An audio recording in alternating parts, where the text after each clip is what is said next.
Most of what we have to share relates to 2026, but because so much of what's influencing 2026 is the construction, we thought it'd be appropriate to give everybody an update on what's going on, because you can see there's a tremendous amount of activity. But before we get started, while there's been a lot of discussion for a lot of years, and there's been a lot of moving parts during that time, and all designed to deliver on Shad's vision of a stable Jaguars NFL franchise here in Northeast Florida for generations to come. And there was a whole sequence of things that had to happen, and they needed to happen in a certain order.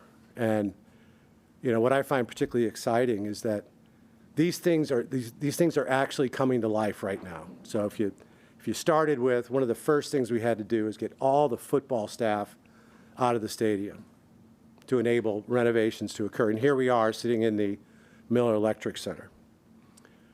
We had to get the whole business staff out of the stadium so they could come in, do a lot of demolition, because most of the space that football and business was using is all being repurposed in the stadium in the future. And right across the parking lot, unfortunately that palm is blocking the view, is a new office building. We moved in there Monday. So the business staff is settled in a new office building. The football staff has been here for a while. The stadium construction is underway. And everything that led up to just getting to the point where you could begin construction. The promise of the Four Seasons Hotel, you can see it right across the way. The new marina behind the Four Seasons, that new public marina, will actually open late this summer. So if you got out there, you could see all the work that's actually being done. The Riverwalk in front of the Four Seasons and this new marina, that will open the same time as the marina. So you can expect that sometime this summer. There's a marina building that's connected to the marina that includes a restaurant, Asado Life, opening their second location. First location is down in St. Augustine. That'll open up early this fall. And all the funding is in place to finish the North Bank parks. So all of those things were integral components of Shad's vision to have a community and a location that not only would uplift its residents, but also create a place where an NFL franchise can thrive for generations to come. So it isn't just promises; these are promises that are being fulfilled, which is a great thing. So let me start with a construction update. Now that and a lot of this is in the release that's in front of you. Now that the season has ended, major construction, as you can see, continues both in bowl and outside the stadium.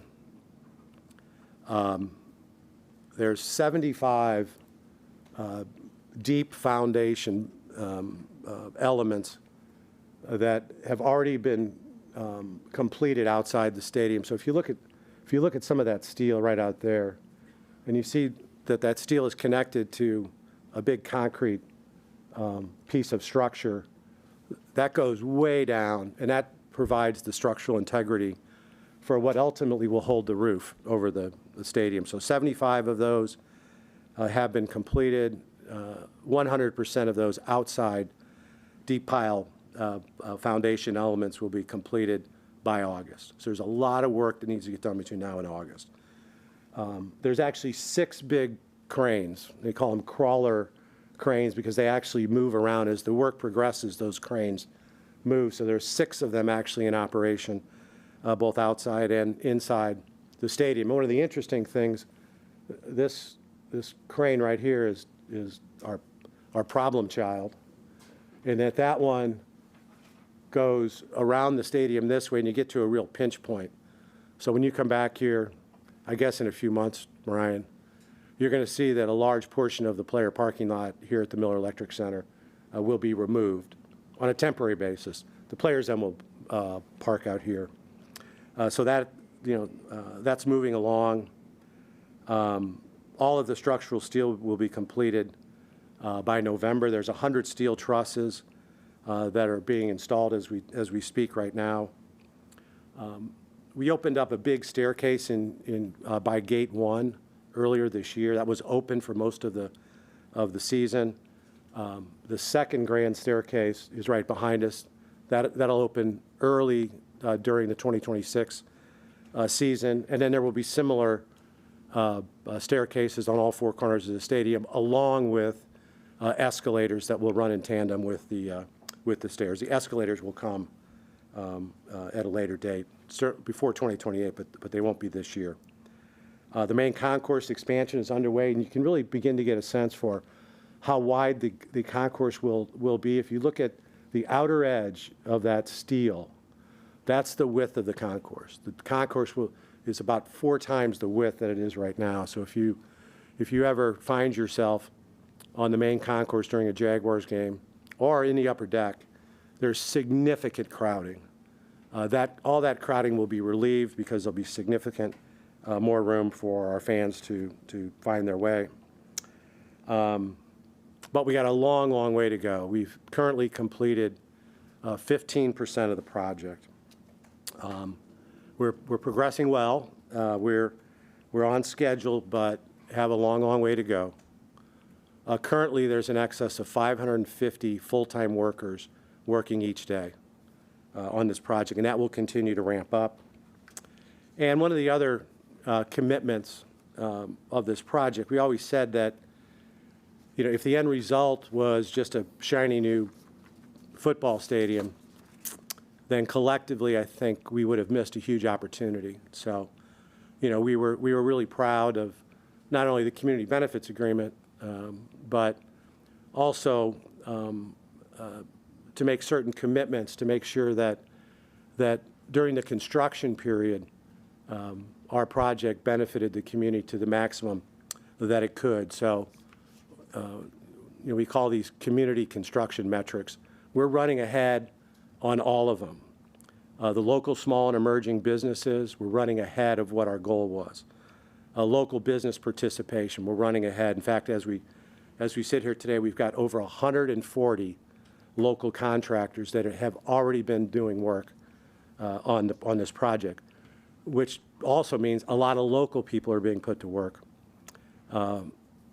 There's a big issue in the construction industry, in the building trades as it relates to getting labor in the pipeline. That's why if you listen to Hayes' radio station, you'll hear Miller Electric recruiting for employees to come through their training program. So we had a goal in terms of trying to include as many apprentices as we could on this project. We're running ahead of that, and also had a big Buy American goal, and we're running ahead of that as well. So we feel good. We still got a long, long way to go, and there will be continued progress to be made, but we are exceeding all of the goals that we voluntarily agreed to with the City of Jacksonville. So let me just take a minute. Steve, you can pass that. This is a time-lapse drone video. And Lindsay, I think we're going to post this on our website after this. Okay. So this was actually taken yesterday. I think I'm on. Okay, so this is the southeast corner. Some of the things you can see here. During the playoff game, there was a big sky bridge here that connected this to this. That has been torn out. These ramps are in the process of being taken out. You're going to see seats that'll be taken out in each of the 4 corners. If you look here, you can get a sort of a look about what's happening in the north end zone. A lot of that seating has been removed. That's being removed to put in the additional structure necessary to support the temporary seats that will go in for the Florida-Georgia game.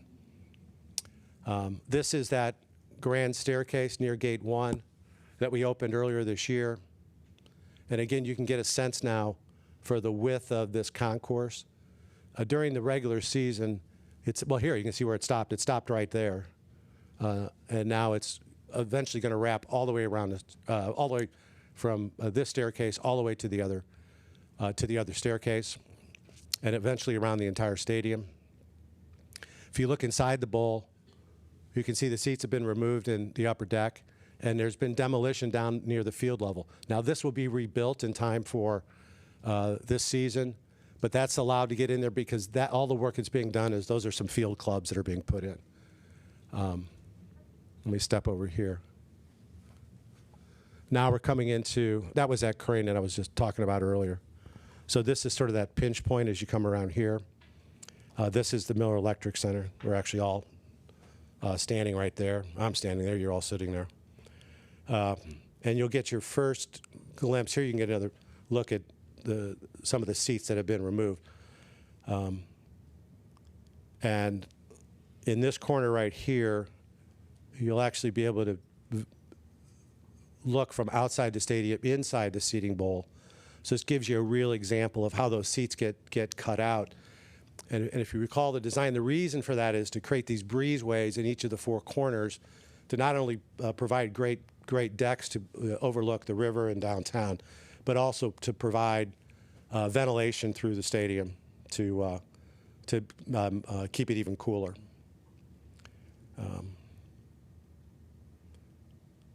The sky deck at this end, which is usually a group sales tailgating area, that'll be closed for next year.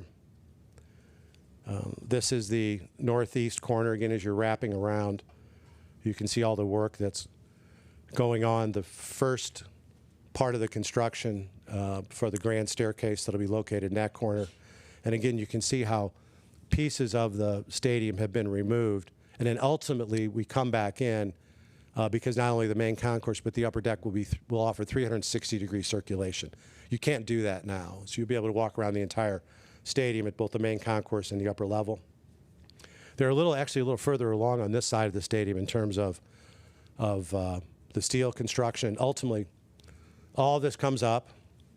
All this steel is scheduled to be done by November. So there will be work going on during the seasons. That's one of the primary reasons. There's actually the steel then will cantilever over the upper deck. That's why we have to close the upper deck. It just wouldn't be safe for people to be up there. And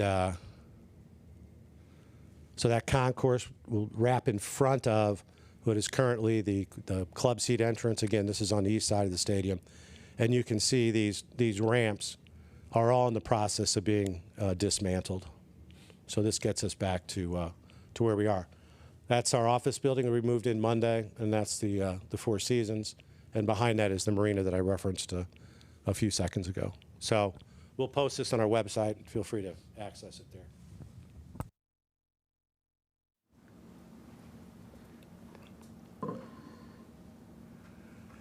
Okay, so let me turn to 2026, which is really some of the meat of what we're talking about today. Remember that when we first laid out this construction plan, we were going to be playing outside of Jacksonville for the 26 and the 27 seasons. We got a lot of feedback. Part of our community huddles, we heard from fans, heard from other stakeholders, heard from elected officials that they really wanted to try to limit that to one season if we could.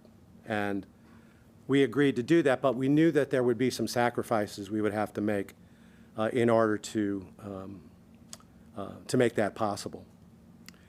So to stay on schedule, we have to change what the experience inside the stadium will be like for our fans this year. Lower capacity, closing the upper deck, and then coming into certain parts of the lower deck where some seats are being removed, principally to remove those seats in each of the corners to open up the breezeways to increase the comfort inside the stadium. So the capacity will be 42,507. That includes 1,260 standing room only tickets. And this is a decrease from 68,300. So of the 637 seats that will be taken offline this year, over 22,000 of them are located in the upper deck. So the 400 level is closed, and there are some seats that are impacted elsewhere. On the 200 level in each of the four corners, there's some rows in the north end zone, some of those being removed to create compliance with new NFL broadcasting rules as it relates to camera locations. The lower level south end zone and lower level club. Some seats are being removed, and then we'll come back and replace most of those seats. And also the north end zone spa deck and the sky patio in the south end. Both of those will be offline this year. And again, all that's laid out in the press release. Season ticket renewal information will be shared with our season ticket members in the coming days. And any season ticket holder whose seats are impacted by this construction will be contacted individually by their account service representative with the Jaguars.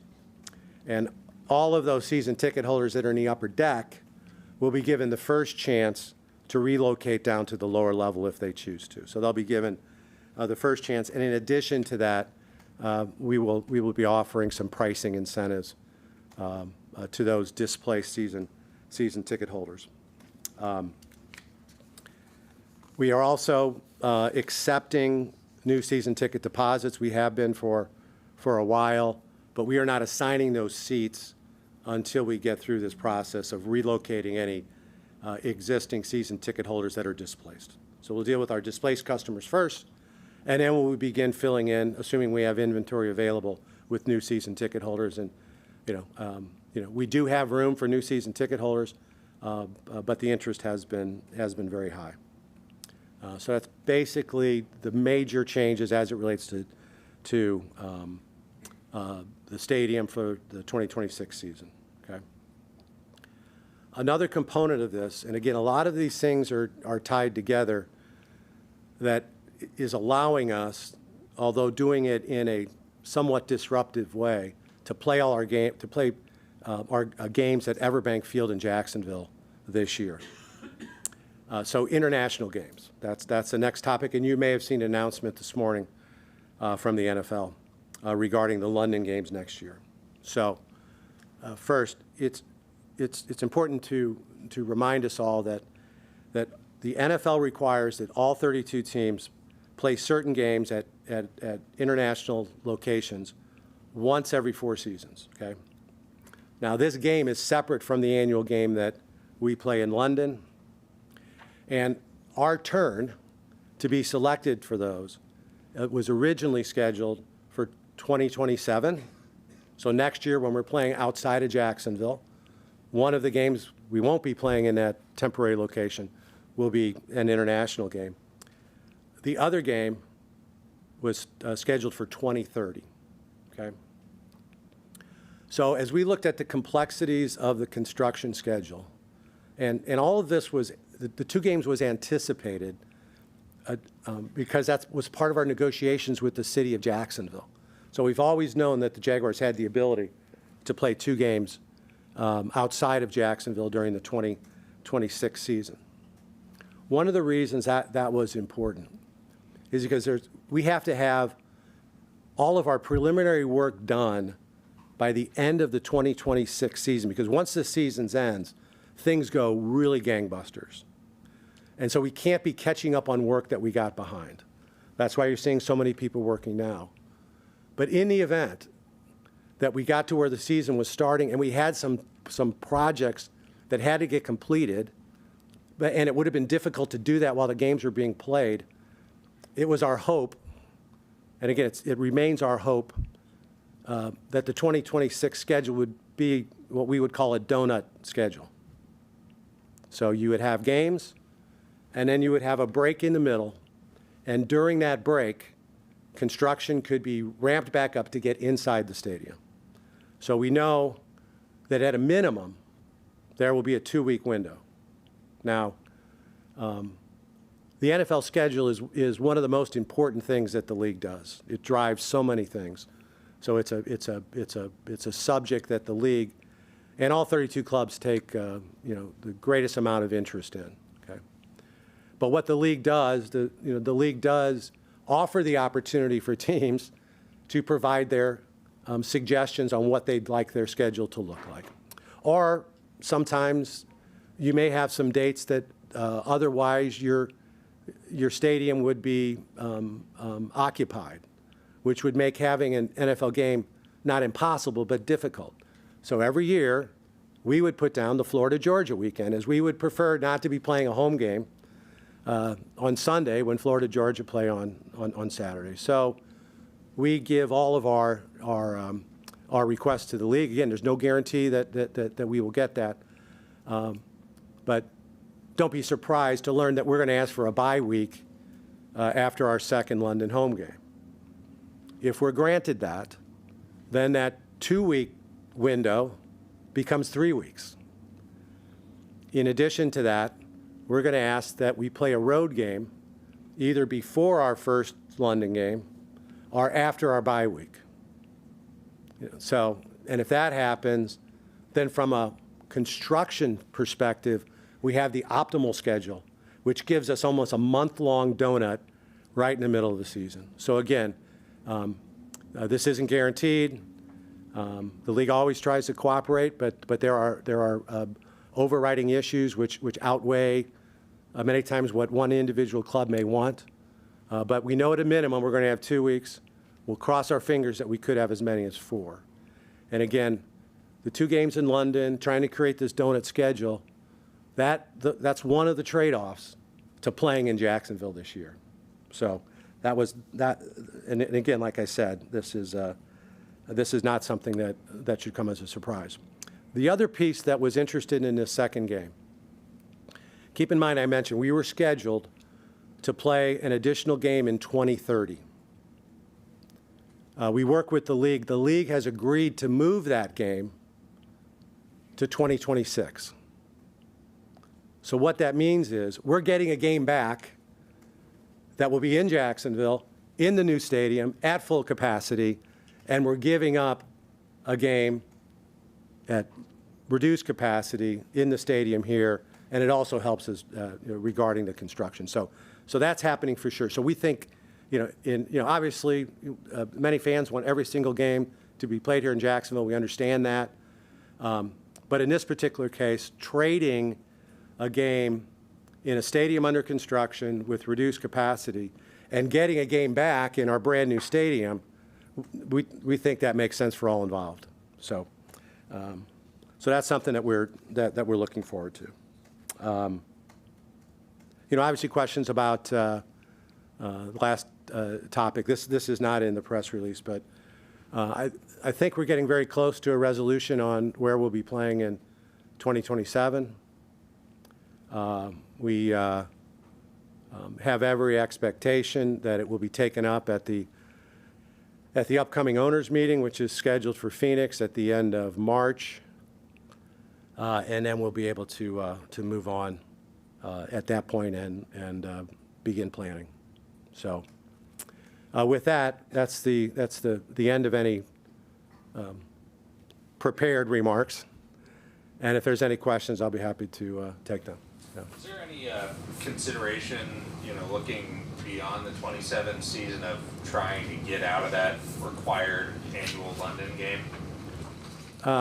We don't have to get out of anything. In fact, our London commitment has been something that's been rolling. It's been renewed year after year.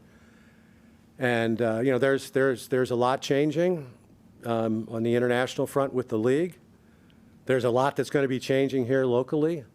And I think you can expect us to take a close look at, what our London strategy is moving forward. Not to suggest that, we're going to stop playing a game in London, but it is something that we will look very, very, very closely at.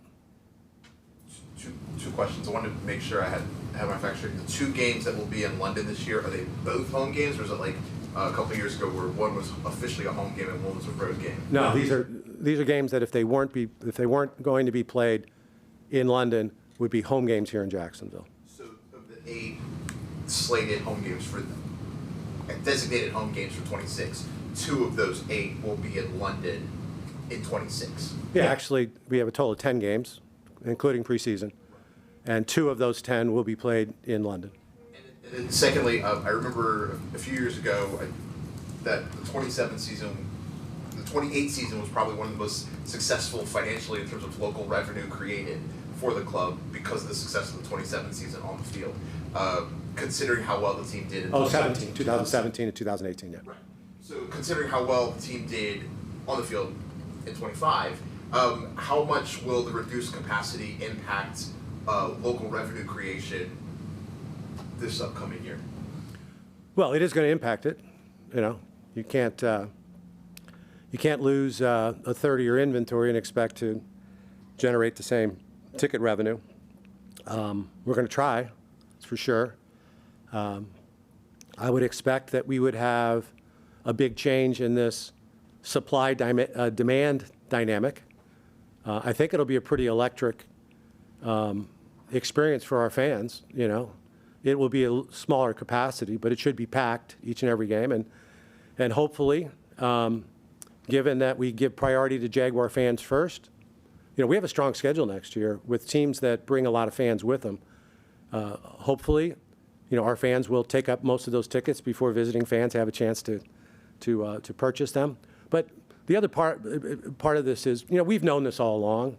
This was one of the trade-offs that we knew we had to make. One aspect of this that's been incredibly uplifting to us is how supportive our partners and sponsors have been to work with us, you know, through this situation. You know, for example, maybe taking other benefits and keeping their investment the same, but then adding other benefits to offset for the lack of capacity.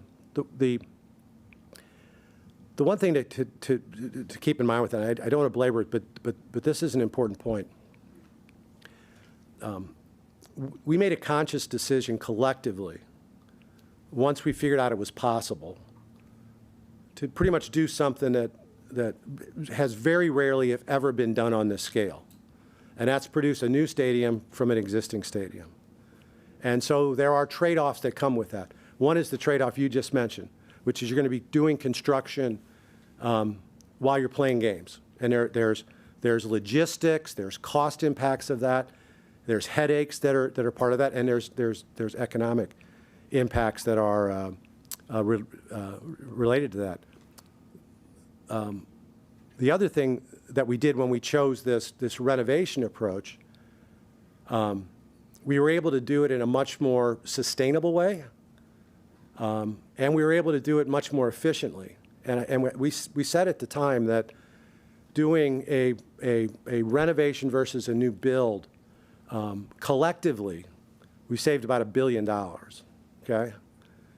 Now, I would suggest it's even more than that based on what's happened. Just look at the pricing of new build stadiums that are out there. So all those things weigh. So yes, we're going to have to be really conscious of what our local revenue is for the 26 season and the 27 season, but keeping in mind collectively with our partner at the city, both of us have come up with a pretty efficient way to deliver a stadium that convinced an NFL team to sign a 30-year lease.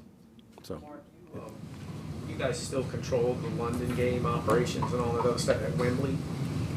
Yeah, the one thing that's different with these resolution games that the league refers to, when they can take one game every 4 years, the league operates that. Right. So while we will be the designated home team for both the game at Wembley and the game at Tottenham Hotspur, the league will operate the Spurs game as they do for all the other games that were there, but we will operate 100% the Wembley game, and then the economics of those, the structure of the economics are different for our game at Wembley versus Spurs. Do you have an agreement with the league? I know you had one, I think through last year, maybe it was 24, to do that annually still, or are you guys just kind of? I think we just signed the extension that allows us to play the game this year. Okay. So this year with that. no, but that shouldn't signal anything other than the league likes to keep their options open. So, for the most part. I think before, in one of the older State of the Union addresses, which I don't think we've had in a while, I think London revenue made up like 11% of the team's local revenue. Is that Yeah, that was at the beginning. It's nowhere near that high anymore. because we've made significant progress here in Jacksonville, and you know, the economic motivation will change even more once we move into the new stadium. So those are all the things we need to consider when we go back and look at what our strategy is. In the past, you guys have Go been ahead. able to protect, games, Yeah. keep games here as opposed to. Will you worry about that with it being a limited capacity, or do you still have the ability to tell the league, "Hey, we'd like to protect this opponent in Jacksonville"? Or You know, I don't think we're going to say, okay, let's not protect the most popular game because we're going to sell it out anyway. I don't think that's fair to our fans that are going to be there. I mean, keep in mind, our hope is that most of our seats will be occupied by our season ticket holders. Okay, and those are our real core fans, and we're going to rely on them for a long time. Whether you're a season ticket holder or whether you buy single game tickets, or if you don't go to Jaguar games, you can still be a fan, and we still appreciate your support. But I think that we will be guided by, protecting, and we can protect two games.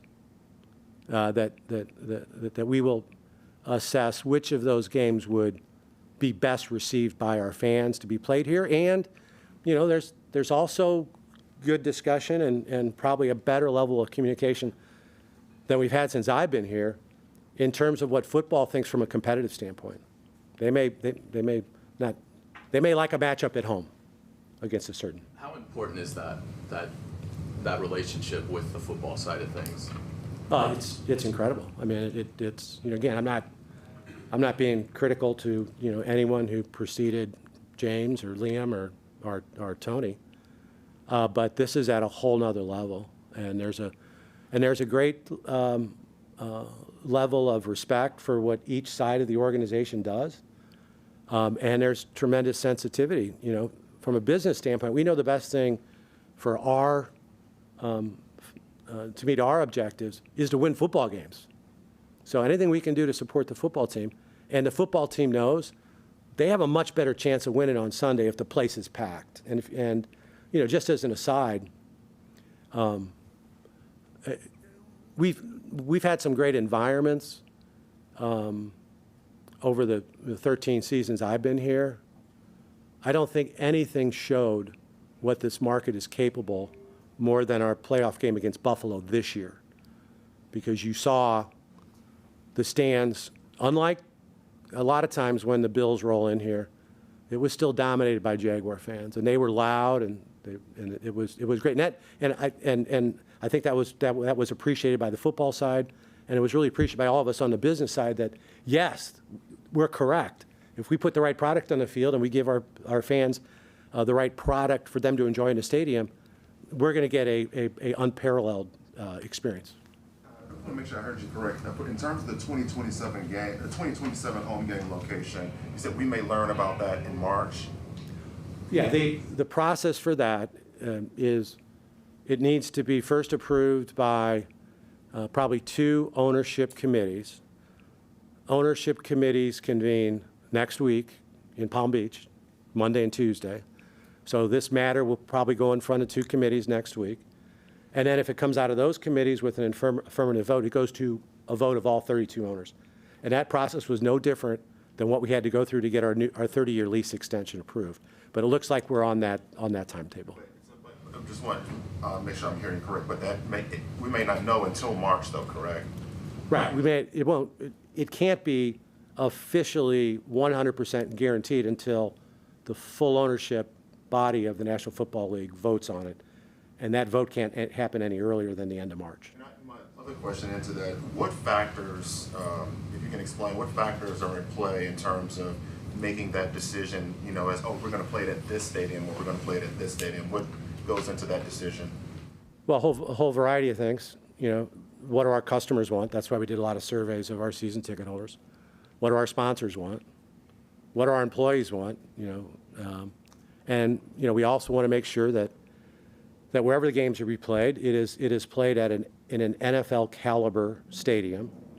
We think it's really important that the games are played in front of a full house, and it needs to be convenient for Jaguar fans to get there, but it also has to be in a market where there's enough football fans to be able to buy what will be tickets that Jaguar fans will not purchase. So, you know, those are principally the things we looked at, and there's no secret. We spent a lot of time looking at Florida Field in Gainesville. We've talked about some of the challenges there. We spent a lot of time at Camping World Stadium in Orlando. The NFL has certain requirements. The logistics have to work out not only for the home team, but also the visiting team. Locker rooms, space on the sideline so that you can continue to support a high-quality television production. So those are probably most of the things that we considered. And one last question I had, if you can clarify, you mentioned the steel beams that are out here that are going up. Yeah. You said that is to support, I guess, the roof or the... Yeah. Eventually what will happen is those steel beams will encircle the stadium. Megan, correct me if I get anything wrong here. They will encircle the stadium, and then all of the load that is created by the new roof will be supported by those steel beams. And those should be in place by November? Yeah, the steel beams on the outside would be by November. And then the next thing that's the most important piece, which is really critical, and I don't want to get into too much detail here because if you ask me questions, I'll probably have to make something up. There's what they call a compression ring, which sits on top of those, and it's that compression ring which actually ends up supporting the roof. There's a steel cable net structure that basically lays on the field, lays over the seating bowl, and then once you get the compression ring in place, and the compression ring is expected to be in by next February, and we can't miss that. That is really a critical path date. Once you get the compression ring, then slowly you can raise that cable net structure up to the roof, and then to that structure is what you attach the roof structure. Is the build on pace to be on budget, or how far over? That's a hard question to answer. Right now, what I would say is this is different than other projects. Okay, if we were just building on a greenfield site, it would be a lot easier. Like for example, with new stadiums, a lot of times they'll discover things that were like unforeseen conditions. We didn't know that there was environmental problems under the ground. Okay, and then early on in the process, and most of the unforeseen conditions in new stadiums are all subsurface stuff. Okay, so if we were building new, we would be through that, which gives you more certainty. Unfortunately, that's not this process. Because it's a renovation, and there's existing systems in the building that will be reused, some will be removed. As I've said before, there are surprises around every corner. And so discovering these unforeseen conditions lasts a lot longer for us. So, our cost projections literally change in real time. If I gave you a number today, it'd be outdated a half hour from now. I did say this a few weeks ago, and I'll repeat it. We will be over 1.4 billion. What that number will be, we won't really know with great certainty until we get through a lot of the renovation stuff that's going on inside the stadium. And you mentioned briefly an international game in the 27 season. Do you have an idea on how many? I think you can do up to 4. Is that right? Well, no, in 2027, our agreement with the city of Jacksonville would allow us to play up to 3. We know we're playing 1 for sure, because that's a resolution game that the league is going to take from us. Okay, and then beyond that, we haven't determined yet. I mean, I would think we would continue our annual game in London, but there's a lot of pieces that need to fall in place for that. Beyond that, one of the reasons we had the ability to go to 3 games was done if there were scheduling issues or something like that. Mark, how much pride do you and Shad take in this project being here? We're seeing the Chiefs possibly moving Arrowhead out of the state. We're seeing the Bears possibly moving a new stadium into Indiana. How much pride do you guys take collectively that you were able to do this here? Well, that's all credit to Shad. Shad spent a lot of time doing due diligence on the purchase of the St. Louis Rams, so he knows that market well. I was born and raised in St. Louis. I know what it's like to a young sports fan in a community to lose your team, because we did it multiple times in St. Louis, okay? And, you know, owners that move their teams from one city to another, their legacy in that city is never the same. Now, they may have a greater legacy where they moved, but, you know, it affects them. And I think Shad and his family are extremely proud that they could make it work here without having to sacrifice those things that were important to everybody in this community, that we have a stable, financially strong, consistently competitive football team that provides our fans in the community the type of experience that they deserve. So once we were able to work very closely with the city to come up with that, you know, that approach, I said, yeah, it's, you know, I certainly don't want to, near the end of my career, be moving a team or be part of moving a team. It wouldn't be my decision. But yeah, I think Shad and his family, and you can see, you know, I mean, you can visibly see the commitment that family is making to Jacksonville. I mean, just look, you know, if you look at that building, I can see where Shad's new condo is, and I can see where Tony and Sean are moving. Okay, it's a big commitment. Talking about supply and demands as it impacts ticket prices next year, I mean, you have a lot of interest in probably purchasing tickets, fewer tickets to go around, season ticket holders get a priority. Yeah, season ticket holders always get a priority. Season ticket holders always get priority pricing as well. I can tell you if there are tickets that aren't sold by our season ticket holders, to try to deal with the revenue impact we're facing, you know, we will probably be pretty aggressive on the secondary market in managing, you know, to have the price of the ticket reflect the value based on the demand. So if we have unbelievable demand for tickets, I don't think that it should be a surprise to think that that's going to be reflected on pricing on the secondary market. But again, I would go back to, I mentioned earlier, the Bills playoff game. That same dynamic occurred. Season ticket holders were able to purchase their tickets. I think the average increase was 7% for the playoff tickets, for season ticket holders. So if you talk to season ticket holders, and they heard people claim, oh, I'm going online, I can't believe these tickets are so expensive. The season ticket holders were saying, you know what, mine were pretty reasonable. But what was left, there was such market demand for it that pricing moves it. And it's not always the Jaguars doing that, because there's so many tickets that are available in the secondary market that don't come through our approved ticket market. Season ticket holders, ticket brokers sometimes, if we can't identify them, buy tickets, and then they sell them on the secondary market. And their focus is simply to try to maximize the revenue they can get from the resale of that ticket. Yeah. You mentioned ideally that you wanted like that 4-week after like 2 road games, your bye week, and the London games for construction in 2027, or for the 2026 season, excuse me. How much of a boost, if you get that from the NFL, how much of a boost could you see in construction when it comes to the project, and could we possibly see a half and half in 2027 where half of it could be in Jacksonville and half could be at the other location? No, it's that window is more of creating a backup in the event we don't get all the work we need to get done by the start of the season. There's certain work that has to be done as soon as the season ends. Hopefully we'll get all of it done by the start of the season. But if we don't get it done, this will give us a window to get in there. It'll also allow us to get ahead on some stuff, but not so much that it would change in any drastic way the availability of the stadium going forward. Because, you know, I mentioned that compression ring and that process of raising that cable net. That process takes about 10 months, I think, Mega. So you couldn't, the stadium could be totally done, and you couldn't play games there because it takes 10 months to raise this cable net structure up to the roof. You know, Yeah, bouncing that off. I'm sorry. What percentage of tickets next season at this point do you expect to be held by season ticket holders? I'll let you know when we finish the renewal process. I mean, the renewal notices are going out to our season ticket holders the next 48 hours. Chris? Yes?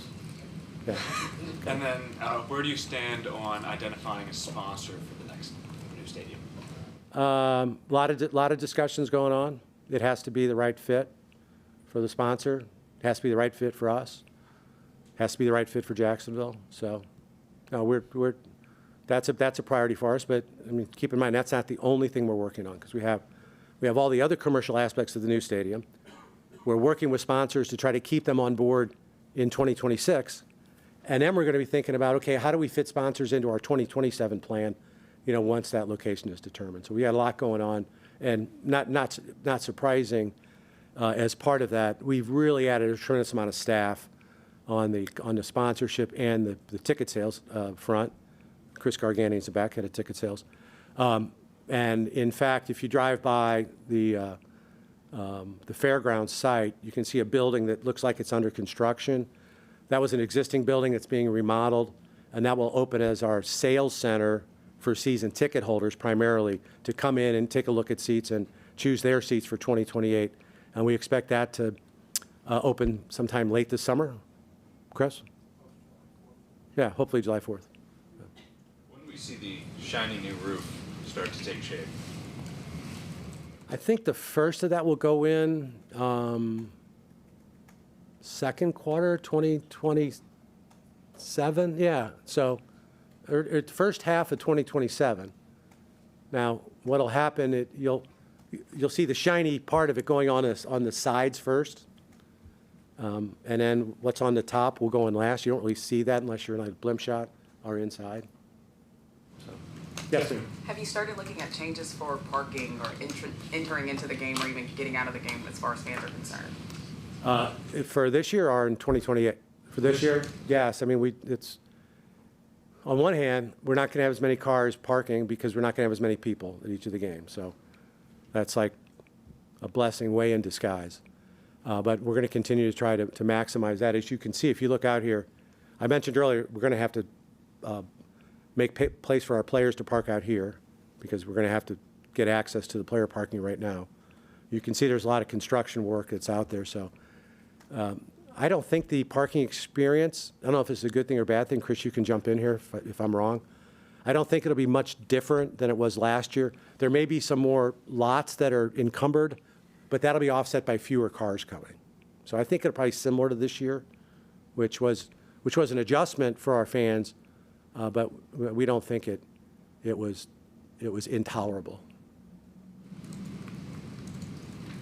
Okay? All right, well, thank you all very much. Yeah.